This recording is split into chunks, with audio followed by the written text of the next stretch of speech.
ಯಾವುದೇ ಶುಭ ಸಮಾರಂಭಗಳನ್ನ ಮದುವೆ ಕಾರ್ಯಗಳನ್ನ ಮಾಡುವಾಗ ಪಂಚಪೀಠಗಳ ಆದಿಯಾಗಿ ಮಾಡ್ತಾರ. ಇವತ್ತು ಆ ಪಂಚಪೀಠಗಳ ಬಗ್ಗೆ ತಿಳ್ಕೊಳ್ಳೋಣ.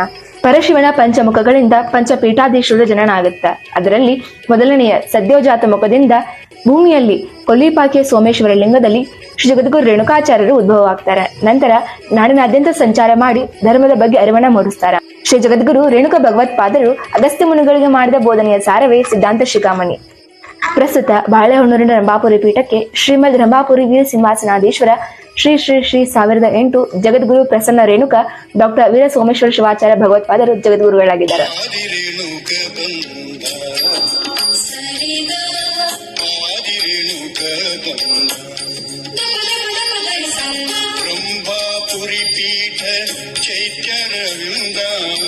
ರಂಭಾಪುರಿ ಪೀಠ ಚೈತ್ಯ